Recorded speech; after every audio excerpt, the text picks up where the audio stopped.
Bem-vindos! Hoje a gente vai mergulhar na complexa ordem econômica mundial. Um verdadeiro tabuleiro de xadrez. Exato, não é só um mapa, é um tabuleiro em 3D, sabe? Com nações, corporações gigantes e organizações que tentam ditar as regras. Isso. E a nossa missão aqui é entender onde o Brasil se encaixa nisso tudo, como é que o país joga esse jogo. Uhum. Para nos guiar, a gente tem uma análise bem densa que cobre desde os conceitos teóricos até os atores do dia a dia. Certo. Então, o plano é o seguinte. Vamos começar desvendando a diferença entre globalização e mundialização. Que é fundamental. Depois, a gente olha para os grandes árbitros, tipo a ONU e o FMI, os novos clubes de poder como o BRICS, e, por fim, a gente aterrissa no Mercosul, que é meio que a base de tudo para o Brasil. Exatamente. E aí já começa a grande dualidade, ou talvez a grande contradição da política externa brasileira, né? Como assim?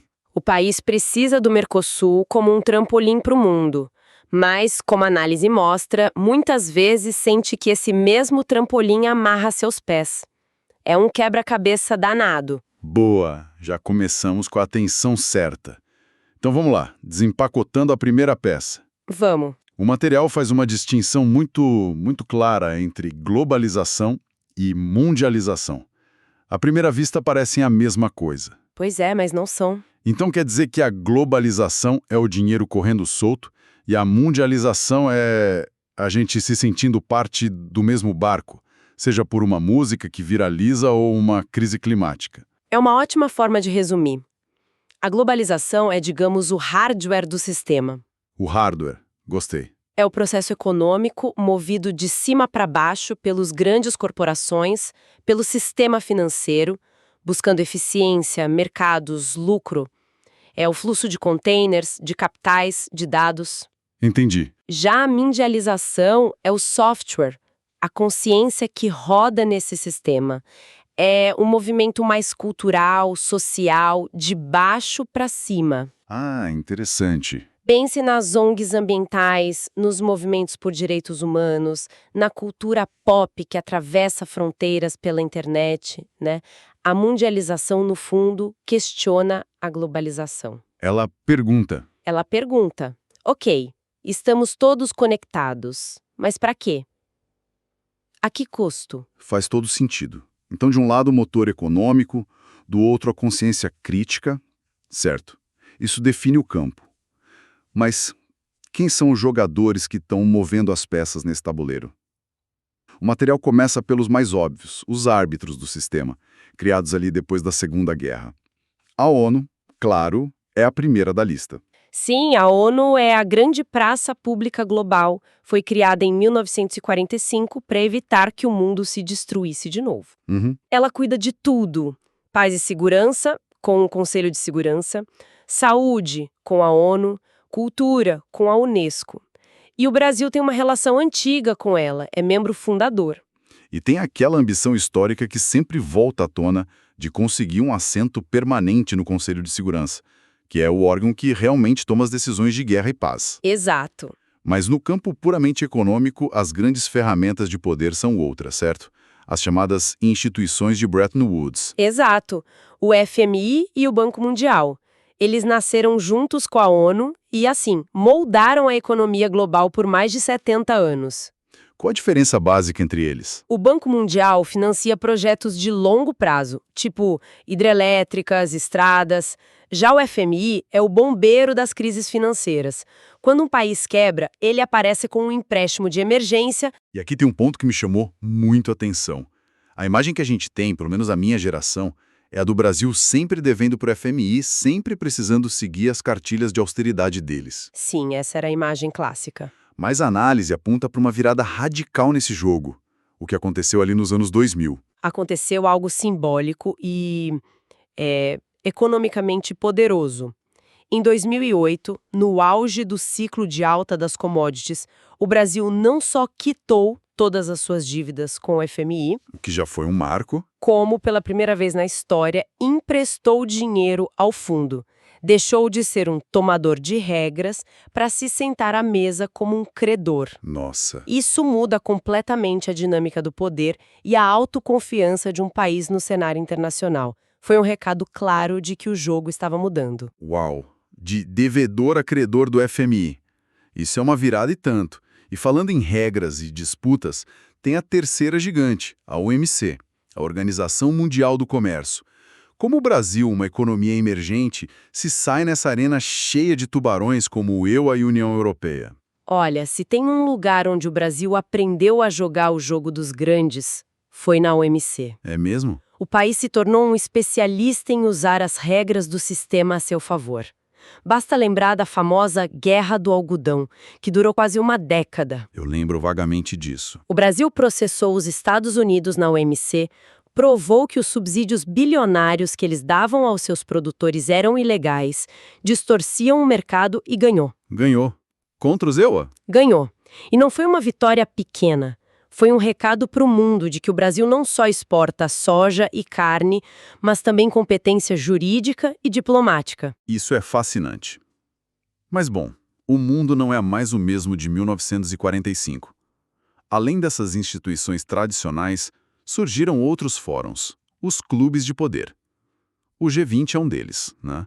O encontro das maiores economias. Isso. Mas o que parece realmente disruptivo é o outro clube, o BRICS. Sem dúvida. O G20 é importante.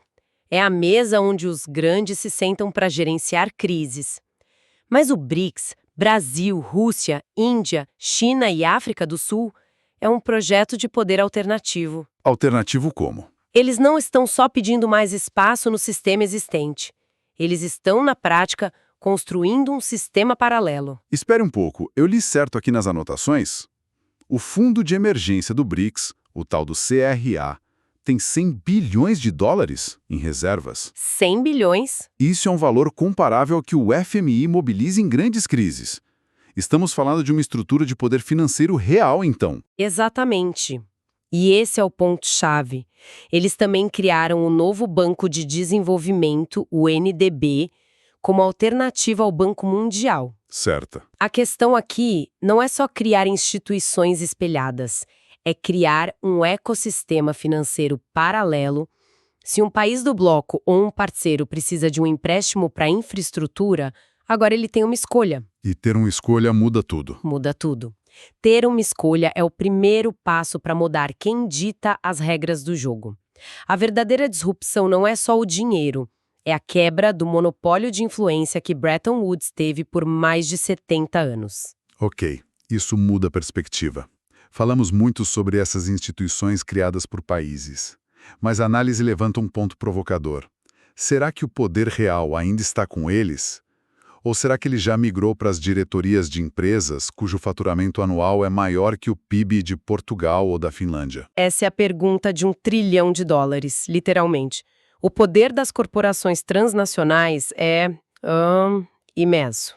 É difícil até de visualizar. Elas controlam cadeias de produção que se estendem por dezenas de países e moldam o consumo, a cultura, em escala planetária. E o Brasil também tem suas gigantes, como a Petrobras, líder mundial em exploração de petróleo em águas profundas, e a Vale, uma das maiores mineradoras do planeta. Sim, e o material faz questão de lembrar que esse poder gigantesco vem com uma responsabilidade na mesma escala. Os nomes Mariana e Brumadinho aparecem como um lembrete trágico do custo humano e ambiental quando essa responsabilidade falha. Exato. E dentro desse universo corporativo, tem uma categoria que joga numa liga própria. As Big Techs. Google, Meta, Amazon, Microsoft, Apple. Os novos impérios. O poder delas é diferente.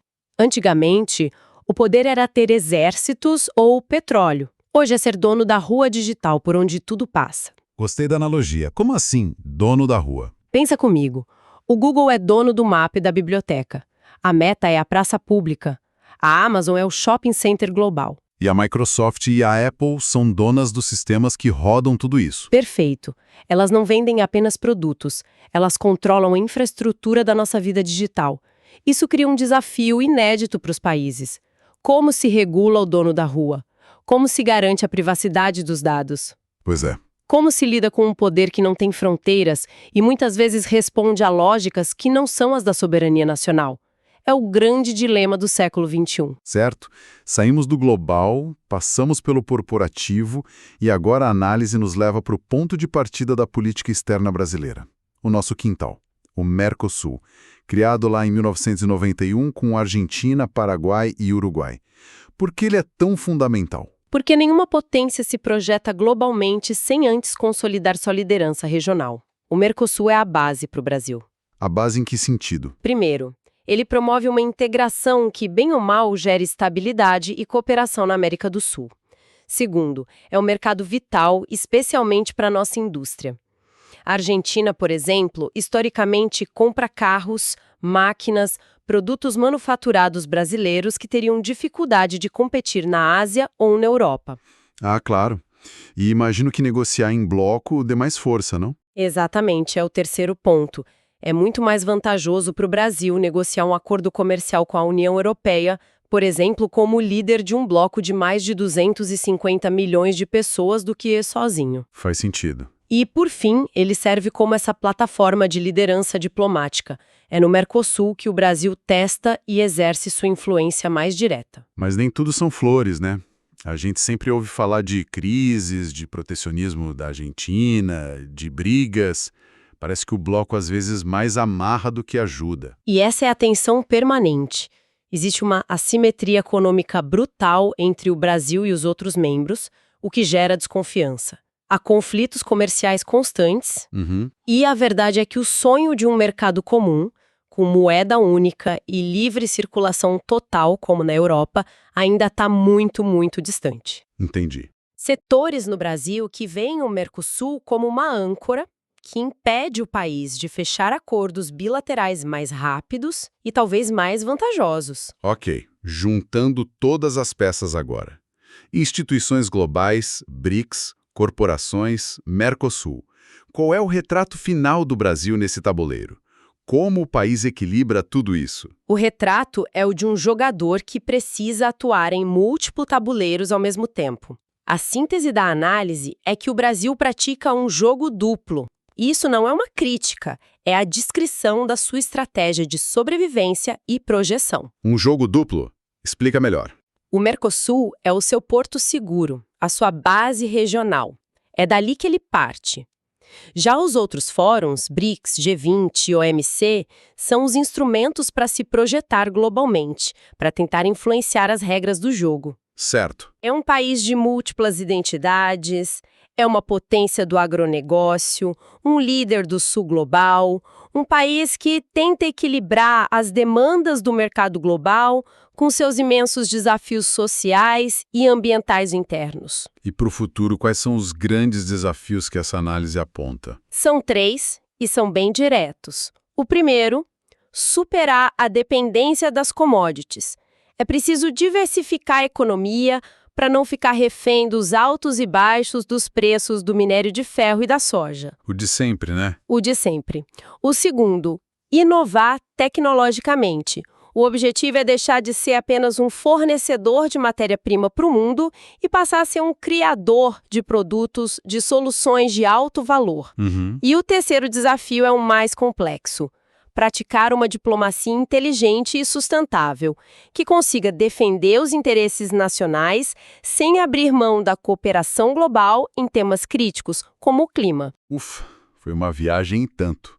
Começamos com conceitos abstratos, passamos pelas salas de poder em Washington e Genebra, vimos a ascensão de um novo eixo de poder com o BRICS. Mergulhamos no poder sem fronteiras das Big Techs. E voltamos para nossa vizinhança, para o Mercosul. Fica claro que a posição do Brasil é cheia de potencial, mas também de muitas contradições. Exato. E no fim, a análise nos deixa com uma reflexão central. O Brasil já provou que é um gigante em recursos naturais e um ator diplomático relevante. Isso é inegável. Mas os desafios para o próximo salto de desenvolvimento são claros: inovação e diversificação econômica. E a pergunta que fica para o futuro é: ao navegar entre alianças regionais como o Mercosul e grupos globais como o BRICS, Qual desses caminhos, ou qual combinação deles, oferece a melhor oportunidade para o Brasil finalmente fazer a transição de ser um fornecedor do mundo para se tornar um criador de tecnologias e soluções para o futuro?